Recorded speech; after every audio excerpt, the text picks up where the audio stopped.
ابھی اس کے الفاظ کی گونج ختم بھی نہ ہوئی تھی کہ شہزادی شمورا اشتار دیوی کا لباس پہنے اور چہرے پر زرتار نقاب ڈالے کسی پروقار دیوی کی طرح ایوان میں داخل ہوئی۔ سب لوگوں کی نگاہیں اس پر جم گئیں۔ ایک طلسم حیرت تھا جس نے سب کو مبہوت کر دیا۔ ایک سحر جمال تھا جس نے لوگوں کے ہوش اڑا دیے، جیسے شمورا کے روپ میں سچ مچ دیوی اشتار نے ظہور لیا ہو۔ وہ اسٹیج کے قریب ایک الگ تھلگ نشست پر بیٹھ گئی، کیونکہ آج اسے بادشاہ کو کوئی مشورہ نہیں دینا تھا۔ اس کی آمد کے ساتھ ہی اس کے بارے میں ہونے والی گفتگو ختم ہو گئی اور مجلس میں ایک عجیب سی خاموشی اور ہیبت چھا گئی۔ مقدس گوما ابھی تک نہیں آیا تھا، لیکن جسے آنا تھا وہ دیوتاؤں کی زبان بن کر آ گئی تھی، اور اب لوگ اشمیدی کے وہ سوال سننے کے لیے بے قرار تھے جن کی خاطر مجلس منعقد ہوئی تھی۔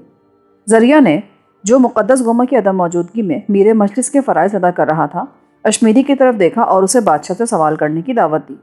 موبد اشتر کا معزول کاہن اپنی نشست سے اٹھا اور قومی مجلس کے کاہنوں اور سرداروں سے مخاطب ہو کر کہنے لگا، میں بتا چکا ہوں مجھے ایک سنگین جرم کے معاملے میں بادشاہ سے کچھ پوچھنا ہے، لیکن پہلے یہ وضاحت کر دینا چاہتا ہوں کہ اس معاملے کا میری کہانت کی معزولی سے کوئی تعلق نہیں۔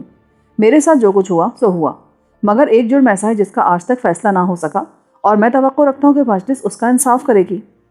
اس سنگین جرم کی نوعیت معلوم کرنے کے لیے لوگوں کا اشتیاق بڑھ گیا جس کا وہ انصاف چاہتا تھا۔ شاہ معظم، جرم بہت پرانا ہے۔ اس وقت آپ لڑکے ہی تھے، مگر جوانی کی یادیں ذہن سے کبھی محو نہیں ہوتی۔ اسی لیے میں خدائے بلمردوک اور ان کی زوجہ اشتار کے نام پر سوال کرتا ہوں کہ آج سے 40 برس پہلے حران کے موبد میں کیا واقعہ پیش آیا اور کون سا جرم سرزد ہوا تھا؟ سوال اس لیے کیا کہ وقوع کے وقت آپ موبد سین یعنی قمر میں موجود تھے۔ بادشاہ پر بجلی سے گری اور یوں لگا وہ کانٹا جو دل میں کھٹک رہا تھا اشمیدی کے ہاتھ لگتے ہی بھالا بن کے سینے میں اتر گیا ہے۔ اس کا رنگ زرد پڑ گیا، پھٹی پھٹی نظروں سے وہ دیکھنے لگا۔ جس بات سے ڈرتا تھا وہی پیش آئی۔ کوئی جواب نہ دے سکا۔ موبد قمر کا نام سنتے ہی گمسم سا ہو گیا۔ اراکین مجلس پہلے ہی سوال پر دنگ رہ گئے۔ بیلشازار نے چونک کر اپنی نشست پر کروٹ بدلی۔ حران کے موبد میں ہونے والے اس جرم سے گہری دلچسپی رکھتا تھا جس کا تعلق بادشاہ کی ذات سے تھا۔ اسی جرم کے بارے میں کچھ معلوم کرنے کے لیے اس نے ہاروت ماروت کو گرفتار کیا، مگر ان سے کچھ دریافت نہ کر سکا، اور اب اشمیدی نے اسی واقعے کا ذکر چھیڑا تھا۔ بادشاہ کو حیران اور خاموش دیکھ کر اشمیدی نے اپنے الزام کی انگلی سیدھی کی اور بولا، اگر آپ خاموش رہنا چاہتے ہیں تو میں بتاتا ہوں۔ اس موبد میں قتل کا جرم سرزد ہوا تھا اور قتل آپ نے کیا تھا۔ اب میرا دوسرا سوال ہے کہ آپ نے کس کو قتل کیا تھا؟ مجلس میں مزید سنسنی پھیل گئی۔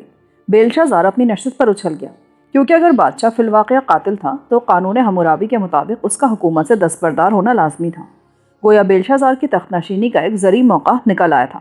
اب صرف اسی بات کا منتظر تھا کہ بادشاہ اس الزام کا کیا جواب دیتا ہے، اور کوئی جواب دیتا بھی ہے یا نہیں۔ بنونیت پر گویا سکتہ ستاری تھا، مگر اچانک سکتہ ٹوٹا اور وہ اپنی صفائی پیش کرنے لگا۔ یہ درست ہے کہ نوجوانی میں ہم سے ایک جرم سرزد ہو گیا اور ہم نے موبد قمر کے کاہن اعظم راہل کو قتل کر دیا، لیکن راہل کا جرم ہمارے جرم سے بڑا تھا۔ اس نے خاندان بخت نصر کے بارے میں نازیبہ باتیں کہی تھیں جن کی سزا بہرحال موت تھی۔ ہم عظیم بخت نصر کی بیٹی کے فرزند اور تخت و تاج کے وارث تھے، اسی لیے غصے میں اس پر وار کیا، لیکن اسے قتل کرنے کی بجائے صرف ڈرانا اور خوفزدہ کرنا چاہتے تھے تاکہ آئندہ وہ اس قسم کی گستاخی نہ کرے۔ ہم نے اسے زخمی کر کے چھوڑ دیا، مگر وہ جانبر نہ ہو سکا اور مر گیا۔ اس قتل میں ہمارے ارادے کا دخل نہیں تھا۔ قانون میں اتفاقیہ قتل کی تلافی ہو سکتی ہے۔ پھر یہ واقعہ رب قمر کے موبد میں ہوا جس کا ہمیں افسوس تھا، اس لیے ہم نے جب تخت و تاج کی ذمہ داریاں سنبھالی اسی ہیکل میں اسی کمرے میں اپنی بھول کا کفارہ ادا کیا اور دیوتاؤں کو قول دیا کہ اس خون کی تلافی کریں گے۔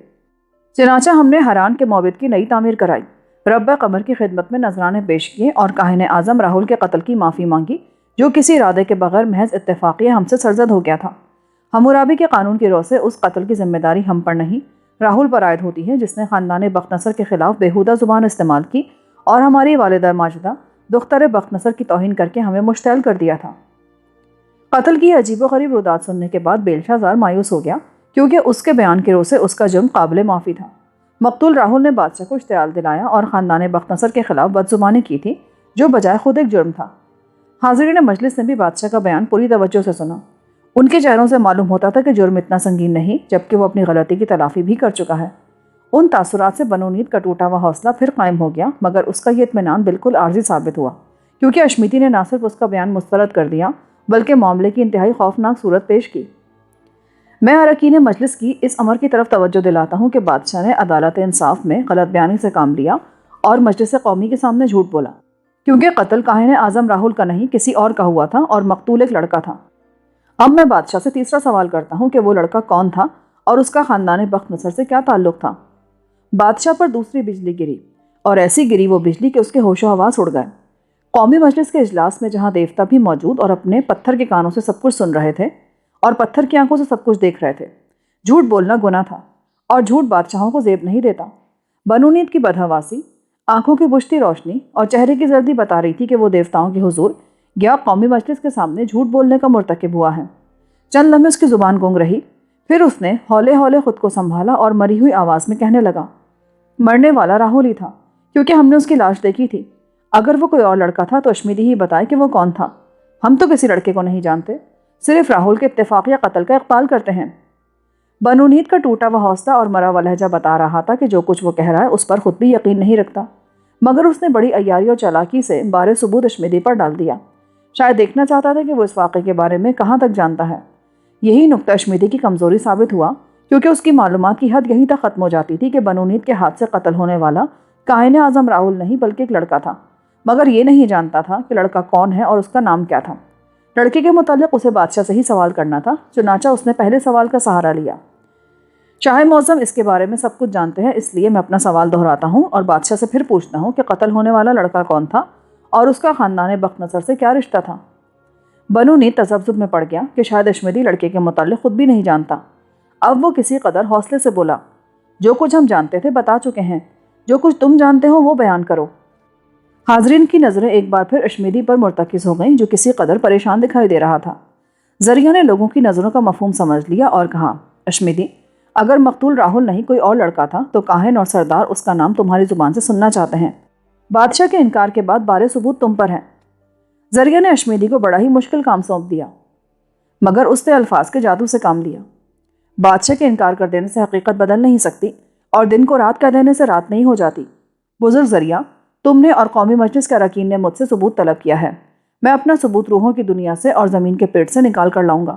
لوگ کہتے ہیں کہ مردے زندہ نہیں ہوتے، مگر آج ایک مردہ زندوں کی مجلس میں آئے گا اور بادشاہ کے خلاف اس عدالت انصاف میں اپنی گواہی دے گا۔ میں جو گواہ ثبوت کے طور پر پیش کروں گا وہ اپنی قبر سے نمودار ہوگا اور تم اس گواہ کو گوشت اور ہڈیوں کے جسم اور روح کے ساتھ دیکھو گے اور اپنے کانوں سے اس کی آواز سنو گے۔ اچانک اشمیدی کہتے کہتے رک گیا اور اس کی نگاہیں دروازے کی طرف دوڑ گئیں۔ لوگوں نے بھی اس کی نگاہوں کا تعاقب کیا، پھر ایک بوڑھے کو دروازے سے گزر کر کمرے میں داخل ہوتے اور اسٹیج کی جانب بڑھتے دیکھا، جس نے اپنے چہرے پر پردہ ڈال رکھا تھا۔ آنے والا جو کسی روح کی طرح اچانک نمودار ہوا، اسٹیج کے سامنے آ کر رک گیا اور ذریعہ سے مخاطب ہوا، کاہن اعظم ذریعہ، میں بتاتا ہوں کہ حران کے موبد میں قتل ہونے والا لڑکا کون تھا۔ سب لوگوں نے حیرت و تعجب سے اس کی آواز سنی اور تمام لوگوں نے پوچھا، کون ہو تم؟ اس سوال پر آنے والے نے اپنے چہرے سے پردہ نوچ لیا اور بتایا، میں ہوں حران کے موبد سین کا کاہن اعظم راہل۔ اور ذریعہ، تم یقیناً مجھے پہچانتے ہو، کیونکہ نوجوانی کے ایام میں ہم دونوں نے فرات کے اور ہیراپولس کا سفر کیا تھا، اور بادشاہ بھی مجھے ضرور پہچان لے گا، کیونکہ اس نے اپنی تلوار کا جو زخم میری کمر میں لگایا اس کا نشان ابھی تک موجود ہے۔ راہل کے اس لرزہ خیز تعارف نے مجلس میں ایک زلزلہ سا ڈال دیا۔ سب لوگ مارے حیرت کے دم بخود رہ گئے اور سر اٹھا اٹھا کر اسے دیکھنے لگے۔ ذریعہ نے کہا، راہل، اگرچہ وقت ہر آدمی کی صورت پر اپنے تاثرات چھوڑ کر گزر جاتا ہے اور اس نے تمہارے چہرے پر بھی کچھ تبدیلیوں کے نشان چھوڑے ہیں، مگر پھر بھی میں نے پہچان لیا ہے، تم موبد سین کے کاہن راہل ہو۔ مگر یہ کیا اچنبھا ہے کہ زندہ ہو، جبکہ شاہ معظم کہتے ہیں کہ تم ان کے ہاتھ سے اتفاقیہ قتل ہو گئے تھے اور انہوں نے تمہاری لاش دیکھی تھی۔ راہل نے بادشاہ کی طرف نگاہ حقارت سے دیکھا۔ میرے دوست ذریعہ، اس شخص نے جسے تم شاہ معظم کہتے ہو، موبد سین میں فی الواقعہ میرے قتل میں کوئی کسر نہ چھوڑی تھی، کیونکہ میں اس کے بھیانک جرم کا عینی گواہ تھا اور یہ مجھے ہلاک کر کے ہی زندہ رہ سکتا تھا۔ چنانچہ اس نے اپنی تلوار سے مجھے گھائل کیا اور یہ سمجھ کر کہ میں مر گیا ہوں فرار ہو گیا، مگر اتفاق سے میرا ایک شاگرد موبد میں آ گیا، جس نے مجھے وہاں سے نکال کر ایک پوشیدہ مقام پر پہنچایا اور 2 عبرانی حکیموں نے میرا علاج کیا، جن سے میں جانبر ہو سکا، مگر اس کے بعد مجھے اپنی جان بچانے کے لیے روپوش ہونا پڑا، اور اب 40 برس بعد دیوتاؤں کے حکم سے اس سنگین جرم کا ثبوت پیش کرنے کے لیے حاضر ہوا ہوں جو رب قمر کے موبد میں ہوا تھا۔ اس بیان نے مجلس میں تحیر و تعجب کی نئی لہر دوڑا دی۔ بادشاہ پر سکتہ طاری تھا، جیسے کاہن اعظم راہل کے بیان کی تردید یا تائید کرنے سے وہ محروم ہو گیا ہو۔ قومی مجلس کے اراکین بھی دم بخود تھے۔ مومن راہل نے بادشاہ کی طرف ہاتھ اٹھایا اور بلند آواز میں بتانے لگا، اس شخص کا جو اس وقت شاہ بنو نیت کہلاتا ہے، خاندان بخت نصر سے کوئی تعلق نہیں، بلکہ یہ موبد سین کی ایک پجارن کا بیٹا ہے، جس نے دختر بخت نصر کے فرزند بنو نیت کو اس وقت قتل کر دیا جب وہ موبد میں دیوی قمر کو نظر دینے آیا تھا۔ ہیرلڈیم نے انکشاف کیا ہے کہ بنونید دختر بخت نصر کا بیٹا نہ تھا بلکہ موبد حسین کی پجارن کا لڑکا تھا جو ایک کلدانی عورت تھی۔ اصل بنونید کو قتل کر کے وہ تخت و تاج حاصل کرنے کے لیے خود بنونید بن گیا اور شاہ بنونید کہلایا۔ ملاحظہ ہو سائرس دی گریٹ از ہیرلڈیم باب نمبر 5۔ راہل کہہ رہا تھا، چونکہ میں نے خاندان بخت نصر کے شہزادے بنونید کو اپنی آنکھوں سے قتل ہوتے دیکھ لیا تھا، لہٰذا اس شخص نے مجھے بھی ہلاک کر دینے کی کوشش کی تاکہ اس کے خوفناک جرم کا کوئی ثبوت باقی نہ رہے۔ موبد حسین کی پجارن بھی اس کے جرم میں شریک تھی، جس نے شہزادہ بنونید کی لاش ٹھکانے لگا کر اپنے بیٹے کو بنونید کے طور پر پیش کیا، کیونکہ اس کی شکل شہزادہ بنونید سے ملتی جلتی تھی، مگر یہ اصل بنونید نہیں بلکہ اس کا قاتل اور ایک پجارن کا بیٹا ہے۔ یہ ایک لرزہ خیز اور حیرت انگیز انکشاف تھا جس نے اراکین مجلس کو مبہوت کر دیا، اور وہ اس بات پر حیران و ششدر رہ گئے کہ ان پر ایک ایسا شخص حکومت کر رہا ہے جو خود بنونید نہیں بلکہ اس کا قاتل ہے اور جس کا خاندان بخت نصر سے کوئی تعلق نہیں۔ مگر حیرت کا یہ عالم تھا کہ کوئی بول نہ سکا، کوئی حرکت نہ کر سکا۔ اچانک ایک سردار کھڑا ہوا، بادشاہ کی طرف انگلی اٹھا کر چلایا، شاہ معظم، کاہن اعظم راہل اور کاہن اعظم اشمیدی نے جو کچھ بیان کیا وہ انتہائی سنگین ہے۔ اب کیا ثبوت ہے اس بات کا کہ آپ ہی عظیم بخت نصر کے نواسے اور اصل بنونید ہیں؟ ہاں ہاں، کیا ثبوت ہے؟ دوسری آواز بلند ہوئی، لیکن اس سے پہلے کہ تیسری آواز بلند ہوتی، شاہ بنونید کو خطرناک صورتحال کا احساس ہوا اور وہ چونک کر کھڑا ہو گیا۔ لوگوں نے سمجھا کہ وہ کوئی ثبوت پیش کرنے والا ہے، لیکن بنونید نے راہل اور اشمیدی کی طرف ہاتھ اٹھا کر اپنے محافظوں کو حکم دیا، یہ دونوں جھوٹے اور ہمارے ذاتی دشمن ہیں اور بادشاہ پر جھوٹی تہمت لگانے کی سزا موت ہے، اسی لیے ہم بلمردوگ کے موروثی جانشین کی حیثیت میں حکم دیتے ہیں کہ دونوں کے سر قلم کر دیے جائیں۔ بادشاہ کے حکم پر محافظ نیزے اور تلواریں لے کر دوڑے، مگر اسی لمحے شہزادی شمورہ ان کا راستہ روک کر کھڑی ہو گئی اور پروقار لہجے میں بولی، ہم مقدس اشتار کی کاہنہ اور دیوتاؤں کی زبان ہونے کے ناطے بادشاہ کے حکم کو مسترد کرتے ہیں۔ زیگورات میں کسی کو قتل نہیں کیا جا سکتا، اگر راہل اور اشمیدی جھوٹے ہیں تو ان کا جھوٹ ثابت کیا جائے۔ مسلح محافظ پیچھے ہٹ گئے، بنونید پتھر کا ہو گیا اور ایوان پر سنسنی خیز سناٹا چھا گیا۔ اس سناٹے میں شہزادی کی آواز بلند ہوئی، بادشاہ پر الزام عائد کیا گیا کہ وہ اصل بنونید نہیں، اور بڑا بھیانک الزام ہے یہ، اسی لیے ہم بادشاہ کو موقع دیتے ہیں کہ وہ اپنی صفائی پیش کریں، اور اگر صفائی پیش نہیں کر سکتے تو انہیں تاج شاہی پہننے اور تخت اجدر پر بیٹھنے کا کوئی اختیار نہیں۔ مجلس کا کوئی فرد، حتیٰ کہ خود بادشاہ بھی دیوتاؤں کی زبان شمورہ کی حکم عدولی نہیں کر سکتا تھا۔ جو کچھ وہ کہہ رہی تھی، جو کچھ وہ کر رہی تھی، وہی دیوتاؤں کی مرضی تھی، اور خود اشتار کے لباس زردوزی میں دیوی کی اوتار بن کر کھڑی تھی۔ بادشاہ نے حیرت پاش نظروں سے اس کی طرف دیکھا اور دیکھتا رہا، مگر کہا کچھ نہیں، اور حکمت شناس شمورہ نے سمجھ لیا کہ اس کے پاس کہنے کے لیے کچھ بھی نہیں۔ اچانک وہ موبد حسین کے بوڑھے کاہن کی طرف مڑی، اب ہم راہل سے دریافت کرتے ہیں کہ اس کے پاس اس بات کا کیا ثبوت ہے کہ پدر محترم کا خاندان بخت نصر سے کوئی تعلق نہیں اور یہ اصل بنونید کے قاتل ہیں۔ راہل نے بادشاہ کی طرف اشارہ کیا، اگر یہ شخص عظیم بخت نصر کا نواسا ہے تو اسے اپنے تعلق کا ثبوت پیش کرنا چاہیے، اور ثبوت وہ خاص طلائی زنجیر جو علامت شہزادگی کے طور پر شہزادہ بنونید کو پہنائی گئی تھی، کہاں ہے وہ زنجیر؟ اس مطالبے نے بادشاہ کو ادموا کر دیا۔ شمورہ نے اس کی طرف دیکھا اور وہ مری ہوئی آواز میں بولا، وہ زنجیر ہم سے کہیں گم ہو گئی تھی۔ راہل نے اپنے لبادے کی جیب سے ایک انتہائی قیمتی طلائی زنجیر نکال کر اراکین مجلس کو دکھائی۔ یہ ہے وہ علامت شہزادگی جو میں نے شہزادہ بنونید کے گلے سے اس وقت اتار لی تھی جب اسے قتل کر دیا گیا۔ قاتل اس زنجیر کی اہمیت سے بے خبر تھا، ورنہ جب اس نے مجھے گھائل کر کے پھینک دیا وہ میری جیب سے زنجیر بھی اڑا کر لے جاتا۔ وہ طلائی زنجیر جس کے وسط میں 3 نادر ہیرے پروئے گئے تھے، پہلے بزرگ ذریعہ نے دیکھی، پھر چند عمر رسیدہ کاہنوں اور سرداروں کو دکھائی گئی، اور سب نے تصدیق کی کہ وہی شاہی زنجیر اور شہزادگی کی علامت ہے۔ اس سے راہل کے بیان کی اہمیت واضح ہو گئی اور یہ ثبوت مل گیا کہ اصل بنونید قتل ہو چکا ہے۔ مجلس میں شور مچ گیا کہ بادشاہ کو معزول کیا جائے۔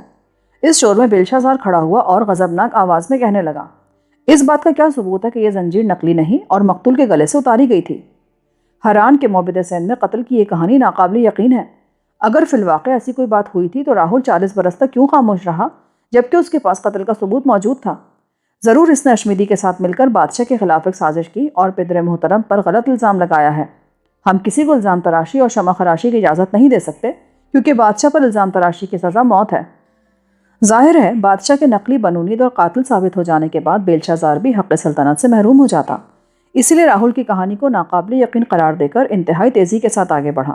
پھر اس سے پہلے کہ لوگ کچھ سمجھ سکتے، اس کی تلوار بجلی کی طرح میان سے باہر آئی اور راہل کے ساتھ اشمیدی کا جسم بھی فرش پر تڑپنے لگا۔ دونوں وار اتنے کاری اور مہلک تھے کہ بوڑھے راہل کی گردن کٹ کے گری اور اشمیدی کی شہرک سے خون کسی سوتے کی طرح بہنے لگا۔ فرش پر تڑپتے ہوئے اس نے آخری بار اپنی انگلی بیلشازار کی طرف اٹھائی اور ڈوبتی ہوئی آواز میں بولا، بیلشازار، جس طرح تم نے مجھ پر تلوار چلائی ہے اسی طرح تم پر بھی چلائی جائے گی، اور دیوتا میرے خون کا انتقام لیں گے۔ یہ تھی موبد اشتر کے معزول کاہن کی آخری آواز، جس کے ساتھ ہی اس کی گردن ڈھلک گئی اور لوگ خوفزدہ ہو کر کھڑے ہو گئے، حیرت پاش نظروں سے دونوں لاشوں کو دیکھنے لگے جو خون میں لت پت ہو رہی تھیں۔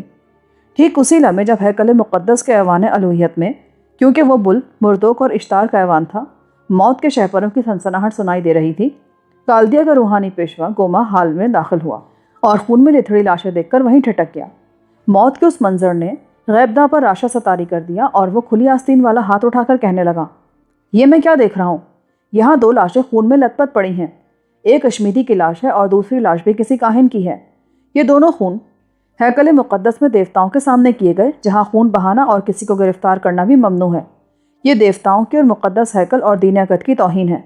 میں بابل میں ہر طرف خون ریزی دیکھ رہا ہوں اور رونے کی آوازیں سن رہا ہوں۔ قاتل اور غاصب قتل کیے جائیں گے اور بڑی تباہی آئے گی۔ ہر طرف خون ہی خون ہے، ہر طرف موت ہی موت ہے۔ ان الفاظ کے ساتھ بابل کا غیبداں پلٹا اور تیزی کے ساتھ کمرے سے نکل گیا۔ لوگ یوں ساکت و جامد کھڑے تھے جیسے ان کے جسموں سے روحیں پرواز کر چکی ہوں۔ غیبداں گوما خود چلا گیا، لیکن اپنی روح دیوتاؤں کے ایوان میں چھوڑ گیا۔ اس کی پیشن گوئی کے الفاظ دلوں پر ہیبت طاری کر رہے تھے، اور مجلس قومی کے اراکین کیا، ساحر کیا، پروہت کیا اور سردار کیا، شیوخ اور امراء سلطنت، سب ان الفاظ کی دہشت سے لرزہ بر اندام تھے۔ بابل میں خون، موت اور تباہی و بربادی کی پیشن گوئی اس شخص نے کی تھی جس کی آنکھ آسمانوں میں، خلاؤں میں، اندھیروں میں، اجالوں میں، آنکھوں میں، دلوں میں جھانک لیتی تھی کہ ان قریب کیا ہونے والا، اور کچھ نہ کچھ ہونے والا تھا، کیونکہ راہل اور اشمیدی کی خون میں لت پت لاشیں، جس سے ہیکل کا فرش آلودہ ہو گیا تھا، ابھی تک ایوان میں پڑی تھیں، جبکہ اس کی چار دیواری کے اندر خون ریزی ممنوع تھی۔ مگر بادشاہ نے اپنا جرم چھپانے کی خاطر کاہنوں کے قتل کا حکم جاری کر دیا، اور جنگجو بیلشازار نے یہ سوچ کر اس کی تعمیل ضروری سمجھی کہ اگر بادشاہ موبد قمر کی پجارن کا بیٹا اور اصل بنونید کا قاتل تسلیم کر لیا گیا، جیسا کہ الزام لگایا گیا اور ثبوت پیش کیا گیا، تو بادشاہ کے ساتھ وہ خود بھی حکومت سے محروم ہو جائے گا۔ قومی مجلس ایسے شخص کو موروثی سلطنت پر فرمانروائی کی اجازت نہیں دے سکتی جس کا خاندان بخت نصر سے کوئی تعلق نہ ہو۔ اسی لیے بیٹے نے باپ پر الزام لگانے والے اشمیدی اور ثبوت جرم پیش کرنے والے چشمدید گواہ راہل کو تلوار کے گھاٹ اتار دیا۔ بادشاہ کے اس عذر کو برقرار رکھا کہ الزام جھوٹا ہے اور اس الزام تراشی کی سزا موت ہے۔ صورتحال بڑی عجیب و غریب تھی۔ خودسر اور سرکش ولیعہد کئی سال تک شاہ حاضر کے فرائض ادا کرتا رہا۔ حصول اقتدار کے لیے باپ کے خلاف کئی سازشیں کر چکا تھا اور کسی ایسے جرم سے گہری دلچسپی رکھتا تھا جو اسے تخت و تاج سے محروم کر کے اس کی فرمانروائی کی راہیں کھول دے۔ لیکن جب بادشاہ کے لرزہ خیز جرم کی نوعیت کھلی تو بیلشازار کے پاؤں تلے زمین نکل گئی۔ تخت اجدر ہاتھ سے جاتا نظر آیا۔ اب اپنے حق وراثت کے لیے باپ کو حق بجانب ثابت کرنا ضروری تھا، جس کی خاطر اس نے تلوار استعمال کی، اور اراکین نے مجلس پر اثر ڈالا کہ الزام لگانے والے دونوں کاہن جھوٹے اور واجب القتل تھے۔ مگر باپ بیٹا یہ بھول گئے تھے کہ ہیکل مقدس میں قتل کا حکم دینا اور قتل کرنا بجائے خود ایک سنگین جرم تھا۔ دوہرے قتل کے اس سانحے نے لوگوں کو دم بخود کر دیا۔ کاہنوں اور ساحروں کے علاوہ فوجی سردار اور امراء و شیوخ بھی خوفزدہ تھے۔ ہیکلوں، موبدوں اور مندروں کا ناظم اعلیٰ ذریعہ، دفاع بابل کا سپہ سالار نرقال، امور خفیہ کا سربراہ ریموت، ہیکل زہرہ کا کاہن اعظم اماتا، شاہی جلوداروں کا سردار ہنانی، اور دوسرے بزرگ کاہن، ساحر اور سردار جو اس اعلیٰ ترین عدالت قومی کے رکن تھے، سب کے سب چشم حیرت سے تیغ وقف بیلشازار کو دیکھ رہے تھے جو ابھی تک لاشوں کے پاس ہی کھڑا تھا۔ لوگوں نے دیکھا کہ دیوی اشتار کے زرعی لباس میں شمورا گھٹنوں کے بل دیوتاؤں کے حضور سرنگو بیٹھی تھی، خاموش، چپ چاپ۔ مراقبے کی کیفیت ایسی تھی جیسے اس کے دل پر کچھ القا ہو رہا ہو اور دیوتا اس سے ہم کلام ہوں۔ اسے دیکھ کر سب یہی سمجھے کہ وہ حالت عرفان میں دیوتاؤں کا فیصلہ سن رہی ہے اور اس پر الہام ہو رہا ہے۔ خوف و دہشت کے اس ماحول میں اچانک تبدیلی ہوئی۔ شمورا نے سر اٹھایا اور کھڑی ہو گئی۔ لوگوں کے دل دھڑکنے لگے۔ وہ بے حد تھکی ماندی اور نڈھال دکھائی دے رہی تھی۔ پھر ارکان مجلس نے اس کی آواز سنی۔ وہ دونوں ہاتھ اٹھائے کسی دیوی کے لہجے میں کہہ رہی تھی، سنو اے کالدیا کے سرداروں، اے شاہی مشیروں، اے سلطنت کے امیروں، اے بزرگ کاہنوں، ساحروں، دانشوروں، سبھی سنو۔ ہم نے آج کے ہولناک واقعات پر دیوتاؤں سے رجوع کیا اور ان کے روحانی وجود سے ہم کلام ہونے کی کوشش کی، مگر دیوتا بڑے ناراض اور غضبناک ہیں۔ وقع نویس ہمارے الفاظ تحریر کریں اور جو کچھ ہم کہہ رہے ہیں اسے دفتر شاہی میں محفوظ کیا جائے۔ وقع نویس یہ بھی لکھیں کہ آج کا دن بابل کی تاریخ میں بڑا منحوس اور بھیانک ہے، کیونکہ آج کے دن بادشاہ پر ایک سنگین جرم عائد ہوا اور اس کا ثبوت پیش کیا گیا۔ آج ہی کے دن مقدس ہیکل میں 2 کاہنوں کا خون بہایا گیا، حالانکہ ہم نے قتل کا حکم مسترد کر دیا اور بادشاہ سے صفائی کا بیان طلب کیا تھا، مگر افسوس ہمارے حکم کی، جو دراصل دیوتاؤں کا فرمان تھا، کیونکہ دیوتا ہماری زبان سے ہم کلام کرتے ہیں، خلاف ورزی کی گئی، اسی لیے وہ ناراض ہیں، اور دیوتا قومی مجلس کے اراکین سے بھی خفا ہو گئے ہیں، کیونکہ وہ مقدس ہیکل میں خون ریزی کو روک نہ سکے اور اپنی قوت فیصلہ سے اس طرح عاری ہو گئے جیسے بے وقوف اپنی عقل کا ماتم کرتے ہیں۔ وہ تلوار سے ڈر گئے جس نے ان کی دانش کو بھی قتل کر دیا، اور دیوتاؤں کی ناراضگی کا ثبوت یہ ہے کہ جس طرح گوما نے خون اور موت اور تباہی و بربادی کی خبر دی، اسی طرح ہم بھی مراقبے کی حالت میں خوفناک آواز سنتے رہے جو آسمانوں سے آ رہی تھی، اور اس آواز نے بھی وہی کہا جو غیبداں نے کہا تھا کہ ہر طرف موت ہی موت ہے، ہر طرف خون ہی خون ہے۔ ہیکل مقدس سے لے کر بابل کے بازاروں، محلوں، کوچوں تک، عمرہ اور سرداروں کے قصروں تک، مارنبوئی اور قلعہ سگیلا کے ایوان شاہی تک خون ہی خون ہے، کیونکہ بابل کے سردار، کاہن اور دانشور سب بے وقوف ہو گئے، دیوتاؤں کا قانون توڑا گیا اور ان کی ہیکل کا فرش خون سے آلودہ ہوا، اس لیے سب پر موت کا جوا ہے اور اس خون کا قرض جو ہیکل میں بہایا گیا۔ شمورہ کے یہ الفاظ اس قدر تہلکہ انگیز تھے کہ لوگوں پر موت کا خوف طاری ہو گیا۔ اچانک اس خاموشی کو چیرتی ہوئی ایک آواز بلند ہوئی، دیوتاؤں نے بادشاہ کے بارے میں کیا فیصلہ کیا؟ اگر وہ خاندان بخت نصر سے نہیں تو تخت ارضر پر بیٹھنے کے جرم کی سزا کیا ہے؟ ایوان میں یکلخت اضطراب کی ایک نئی لہر دوڑ گئی، کیونکہ ہیکل مقدس میں بہائے جانے والے خون سے کہیں زیادہ لوگوں کو اس جرم سے دلچسپی تھی جو حران کے موبد سین میں ہوا تھا۔ وہ اسی سنگین جرم کے بارے میں دیوتاؤں کا فیصلہ سننا چاہتے تھے۔ لوگ یہ بھی جانتے تھے کہ بادشاہ چاند دیوی کا خاص پجاری تھا۔ انہوں نے گردنیں موڑ کر اسٹیج کی طرف دیکھا تو دنگ رہ گئے، کیونکہ بادشاہ کی مسند خالی پڑی تھی اور بیلشازار بھی ایوان خاص میں موجود نہ تھا۔ دونوں باپ بیٹے غالباً اسی وقت بے آواز باہر نکل گئے تھے جب لوگ شمورہ کی طرف متوجہ تھے۔ خاموشی کو چیرتی ہوئی آواز بھی عقب سے بلند ہوئی تھی۔ لوگوں نے دیکھا وہ کالدیا کا معتبر سردار زیریہ تھا، جس نے بادشاہ کے جرم پر فیصلہ طلب کیا۔ زیریہ بابل کے بڑے لوگوں میں سے تھا۔ سب لوگ یہ جاننے کے لیے بے چین تھے کہ شمورہ اصل جرم کے بارے میں کیا کہتی ہے، اور اس نے کہا، سردار زیریہ، اگر بادشاہ عظیم بخت نصر کا نواسہ نہیں بلکہ اصل بنونید کا قاتل ہے، جیسا کہ مقتول کاہنوں نے کہا، تو یہ ایک ہولناک حادثہ ہے جس کا فیصلہ ضرور ہوگا، مگر دیوتا پہلے یہ دیکھنا چاہتے ہیں کہ بابل کے کاہن، سردار، دانشور اور قانون دان اس مقدمے کا کیا فیصلہ کرتے ہیں۔ شمورہ کا جواب حیران کن تھا۔ زیریہ بولا، بابل کے سردار، کاہن، دانشور اور قانون دان سب بے وقوف ہو گئے جیسا تم نے کہا ہے۔ ان کی دانش کو بیلشازار کی تلوار نے ہلاک کر دیا اور وہ سچ جھوٹ کا فیصلہ نہ کر سکے، لیکن دیوتا جانتے ہیں کہ سچ اور جھوٹ کیا ہے، اس لیے ہم ان کا فیصلہ سننا چاہتے ہیں۔ بے شک دیوتا جانتے ہیں کہ بادشاہ اصل بنونید کا قاتل ہے یا خود اصل بنونید ہے، ان سے کوئی بات پوشیدہ نہیں، لیکن یہ استغاثہ قومی مجلس کے سامنے پیش کیا گیا اور اس کا فیصلہ بھی سرداروں اور کاہنوں کو کرنا ہے۔ اگر دیوتاؤں کا انصاف چاہتے ہو تو قومی مجلس کو توڑ دیا جائے۔ مقدس زریہ نے شمورہ کی تائید کی کہ اگر مجلس کوئی فیصلہ نہیں کر سکتی تو اس کا وجود بیکار ہو جاتا ہے، مگر کوئی شخص اسے توڑ دینے پر تیار نہ تھا۔ زریہ نے کہا، مجلس کے سامنے بادشاہ کے خلاف جرم کا ثبوت پیش کیا گیا، مگر اس نے نہ تو صفائی کا بیان دیا، نہ یہ ثابت کیا کہ وہی اصل بنونید ہے۔ اب وہ جا چکا ہے، پھر فیصلہ کیوں کر ہوگا؟ وہ اس لیے چلا گیا کہ اس کے پاس اپنی شہزادگی کا کوئی ثبوت نہیں۔ ایک کاہن نے خیال ظاہر کیا، کیا مجلس اسے بادشاہت سے معزول نہیں کر سکتی؟ زریہ نے قانون کی وضاحت کی، مجرم کوئی بھی ہو، قانون اسے صفائی کا موقع دیتا ہے۔ ہو سکتا ہے بادشاہ کے پاس اپنی شہزادگی کا کوئی ثبوت ہو سکتا ہے نہ ہو۔ مجلس بیان سنے بغیر کوئی فیصلہ نہیں کر سکتی۔ بادشاہ کے پاس اگر کوئی ثبوت ہے تو اس نے پیش کیوں نہیں کیا؟ سردار اور کاہن آپس میں الجھ رہے تھے۔ یہ بات سب پر واضح تھی کہ کالدیا کی تمام شوکت اور کلدانی قوم کی ساری عظمت اس لیے تھی کہ ماضی میں عظیم بخت نصر نے مردوں کے جنگ بن کر ملک اور قوموں کو پامال کیا اور بابل کو مملکتوں کی خاتون کے معزز لقب سے سرفراز کیا تھا۔ وہ دیوتاؤں کے جلال کا مظہر اور فاتح شہنشاہ تھا، جس کے کارنامے بہت سے ستونوں، کتبوں اور دیواروں پر کندہ ہوئے۔ بابل کی کئی رفیع الجلال عمارتوں کے علاوہ نیرنگ زمانہ باغات معلقہ کی تعمیر بھی اسی حکمران کا کارنامہ تھا۔ دین اکد کے عالم اور کاہنوں نے اسے بلمردوں کا ظہور اور فرزند قرار دیا۔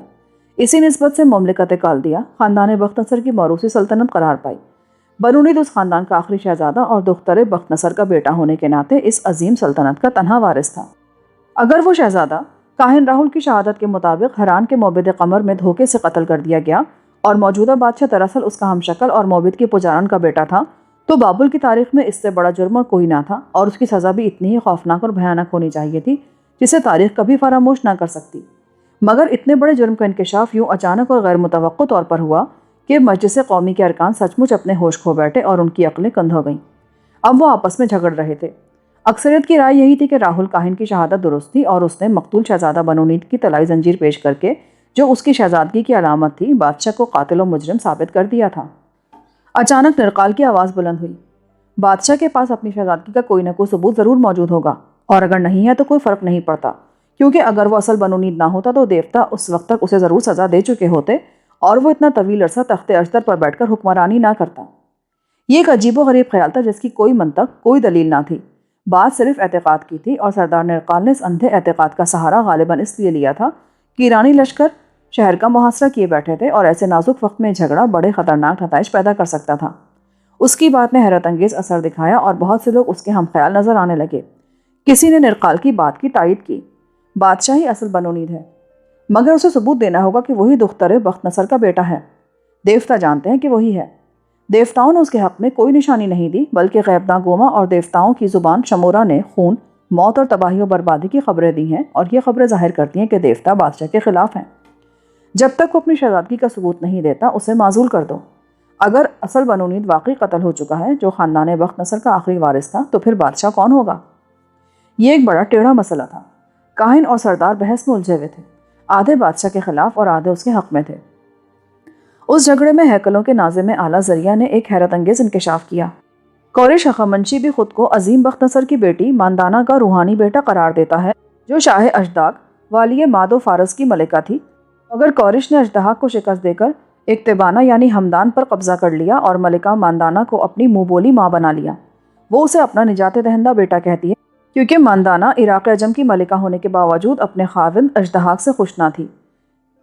میں نے سنا ہے وہ اپنے عظیم باغ بخت نصر کے باغات معلقہ میں واپس آنا چاہتی ہے، جہاں پیدا ہوئی تھی، اور اسی نے قریش کو بھیجا ہے کہ بابل کو فتح کرے، جسے اپنا روحانی فرزند قرار دیتی ہے۔ کہیں راہل اور اشمیدی نے بادشاہ پر الزام اس لیے تو نہیں لگائے کہ اسے بخت نصر کی فرزندی سے خارج کر کے قریش ہخامنشی کا حق ثابت کیا جائے؟ قریش شہزادگی کے زمانے میں اپنے باپ کے ہمراہ دربار اکتبانہ میں شاہ اشداق کے حضور پیش ہوا، کیونکہ ان ایام میں فارس کی ریاست شاہ ماد کی باجگزار تھی۔ اس وقت ملکہ ماندانہ نے قریش کو اپنا بیٹا قرار دیا اور اسے شاہ اشداق کے عتاب سے بچا لیا تھا۔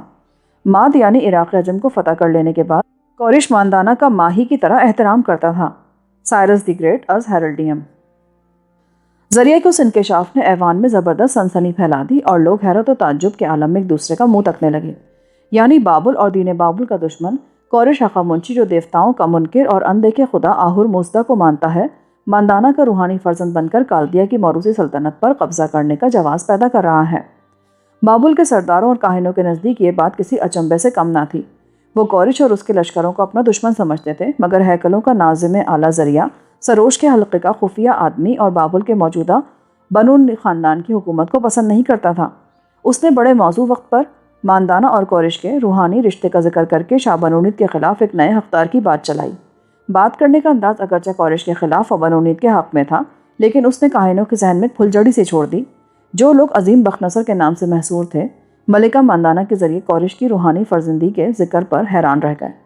ذریعہ جانتا تھا کہ کاہن، سردار اور قانون دان فیصلہ پسند قریش کے مقابلے میں قاتل اور غاصب بنو نید ہی کی حمایت کریں گے، کیونکہ اس نے یہ لاوزنی ایک لوح پر کندہ کرائی تھی کہ قریش کو شکست دے گا اور اکتبانہ اور پارساگھر تک اس کا تعاقب کرے گا۔ بابل کے سردار اور کاہن، جو خود بھی ڈینگے مارنے میں مشہور اور بنو نید کی اس خود ستائی پر بڑے خوش ہوئے تھے، ہخامنشی فاتح کی شکست و پسپائی میں دلچسپی رکھتے تھے۔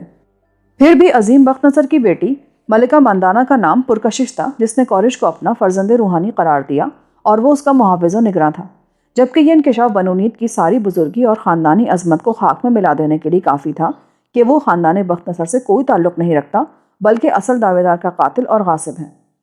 لوگ ابھی تک دو حصوں میں منقسم تھے۔ آدھے سمجھتے تھے کہ بادشاہ مجرم ہے، آدھے سوچ رہے تھے کہ اگر وہ مجرم ہوتا تو دیوتا اسے کبھی معاف نہیں کرتے، مگر اس نے ہیکل مقدس کے اندر کاہنوں کے قتل کا حکم دے کر دیوتاؤں کی نافرمانی کی تھی، اور یہ جرم یقیناً اسے گناہگار ثابت کر رہا تھا۔ ناگاہ کچھ کاہن کھڑے ہو گئے اور بیک زبان چلائے، اب کیا ہوگا؟ ہم دیوتاؤں کی زبان سے پوچھتے ہیں۔ لوگوں کی نظریں شمورا پر اٹھ گئیں۔ اس نے اپنا ہاتھ بلند کیا، پدر محترم اس وقت تک تخت اشتر پر بیٹھنے کا حق نہیں رکھتے جب تک خود کو شہزادہ بنو نید ثابت نہ کر دیں۔ لوگوں پر ایک سکتہ سا گزر گیا۔